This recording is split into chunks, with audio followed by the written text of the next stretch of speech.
Cristiano televidente, los saludo y ha sido el comienzo a nuestra emisión de la actualidad en el mundo.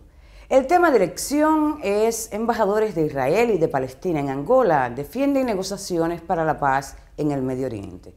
En búsqueda de respuestas que ayuden a entender lo que hace falta para el alcance de la paz en el Medio Oriente ante el conflicto Israel-Palestina, uno de los temas dominantes de la actualidad internacional en los últimos 7 días, donde Angope entrevistó a los embajadores de ambos países acreditados en Angola.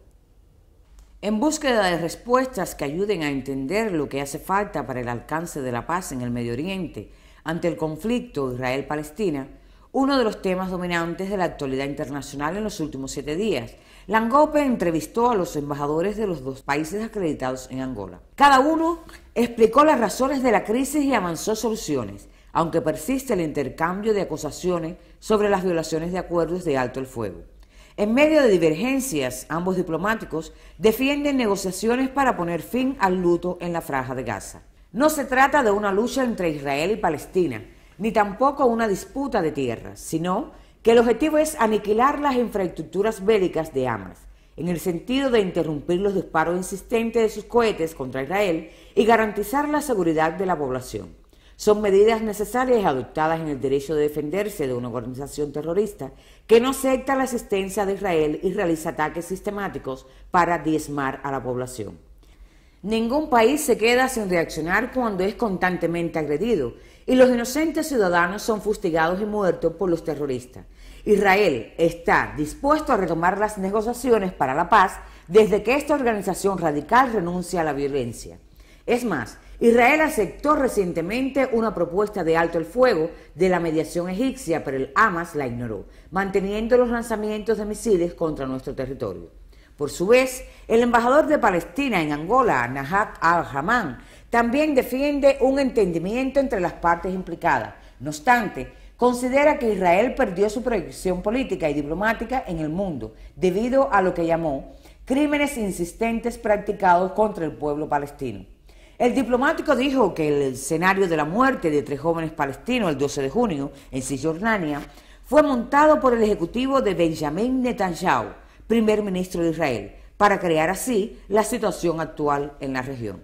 Israel intenta a todo costo crear hechos y argumentos para distraer a las personas con relación al proceso de paz que saboteó en abril. Apeló a la intervención de la comunidad internacional ante las violaciones de los derechos humanos en la Franja de Gaza.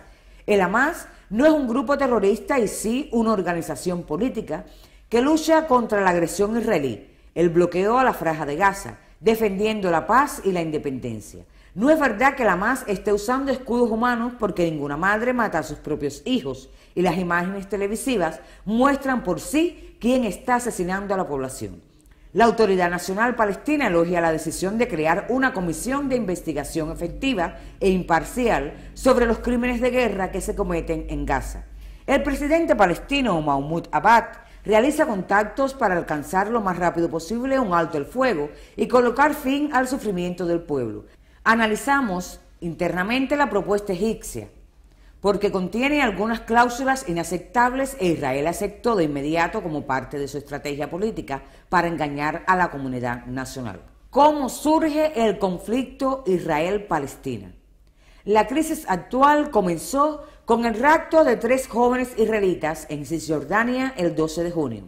Le siguió el lanzamiento de misiles, bombardeos y, más recientemente, una invasión terrestre israelí en la Franja de Gaza.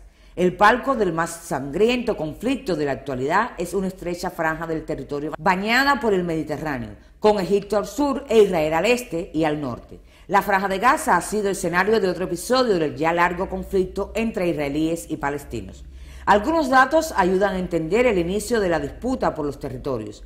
En el siglo XIX, el movimiento sionista reivindicó el derecho del pueblo judío a una patria. A inicios del siglo último, XX, con el desmoronamiento del Imperio Otomano, son rediseñadas las fronteras de todo el Medio Oriente. El Estado de Israel surge de esa división, pero nunca fue aceptado por los estados árabes de la región, que acabarían por ver sus ejércitos derrotados en la guerra que siguió la formación del Estado. Por decisión de las Naciones Unidas, el territorio de Palestina fue, entonces, dividido en 2 estados, uno para los judíos y otro para los árabes.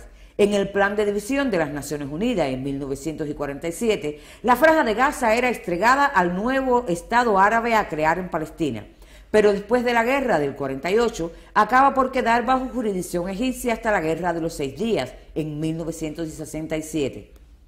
Israel y Egipto rubrican los acuerdos de paz de 1979 y por decisión unilateral promovida por el entonces primer ministro Ariel Sharon en 2005, Israel se retiró completamente de la Franja de Gaza. Actualmente, la autoridad palestina está dividida en dos. En la Franja de Gaza el poder es de Hamas y en Cisjordania es controlado por la Fatah, organización militar de la Organización de Liberación de Palestina. De resto, la proximidad de estos lugares de culto dio origen a una tensión que dura hace centenas de años, iniciada en Jerusalén, ciudad santa para tres grandes religiones, judaica, cristianismo e islamismo. Capital declarada de Israel, Jerusalén es la tierra prometida y su soberanía es reclamada tanto por Israel como por la autoridad palestina. Y de esta forma terminamos nuestra edición, no sin antes invitarlos a que nos asistan. Hasta la próxima.